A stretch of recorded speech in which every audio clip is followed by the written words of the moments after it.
भाई की कहानी सुनाने के बाद नाई ने अपने चौथे भाई की कहानी सुनाई। नाई का चौथा भाई था अलकूज, जिसकी एक आंख नहीं थी।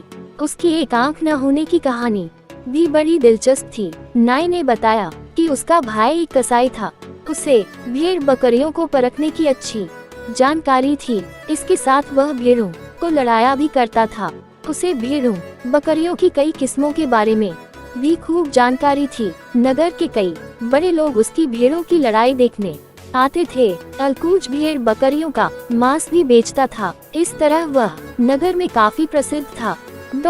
एक बार एक बूढ़ा आदमी अलकूज के पास आया और उससे 4 से 5 किलो मांस लेकर चला गया और बदले में उसे चांदी के नए चमचमाते सिक्के दे गया। चांदी के चमकते सिक्के देखकर अलकूज खुश हो गया और उसने उन्हें अपने संदूक में अलग रख दिया। फिर 5 महीने तक रोज इसी तरह वह बुजुर्ग आदमी अलकूज के पास आता रहा और उसे मांस के बदले चांदी के सिक्के देता रहा। ऐसे ही दिन बीतते जा रहे थे, लेकिन एक दिन जब अलकूज ने अपना संदूक खोलकर देखा तो वह दंग रह गया। उसने देखा कि वो चांदी के सिक्के कागज के टुकड़ों में बदल चुके थे। अलकूज यह देखकर बहुत दुखी हुआ और रोने चिल्लाने लगा। उसने रो रो कर सारे नगर को इकट्ठा कर लिया था। लोगों ने जब अलकूज की आवाज सुनी तो सभी उसके पास जमा हो गए। अलकूज ने नगर वासियों को अपनी कहानी सुनाई। अलकूज आखिर क्या करता, बस रोता रहा और मन ही मन उस बुजुर्ग आदमी को कोसता रहा। उसके मन में आता रहा कि अगर वह बुजुर्ग आदमी उसे मिल जाए तो वह उसकी अच्छे से खबर ले। अलकूज अपने गुस्से को मन ही मन बढ़ा रहा था कि तभी गली में उसे वही बूढ़ा आदमी दिखाई दिया। अलकूज ने तुरंत उसे पकड़ लिया और फिर जोर जोर से चिल्लाकर आसपास के सभी लोगों को इकट्ठा कर लिया। अलकूज ने सभी को उस लालची और धोखेबाज बूढ़े की हरकत के बारे में बता दिया। मेरे भाई के इस तेवर और उसके द्वारा सुनाई गई कहानी के बीच वह धोखेबाज बूढ़ा कूद पड़ा और बोला, अच्छा होगा कि तुमने जो मेरा अपमान किया है और मुझे जो बुरा भला सुनाया है उसके लिए तुम मुझसे माफी मांग लो।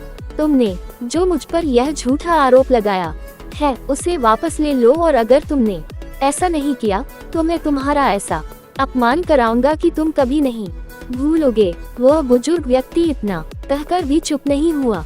उसने गुस्साते हुए मेरे भाई को कहा कि मैं नहीं चाहता कि तुम जो लोगों को भेड़ का मांस कहकर खिलाते हो उसकी सच्चाई का लोगों को पता चले। तभी मेरा भाई क्रोधित होकर बोला, यह क्या अजीब बकवास की बात कर रहे हो तुम?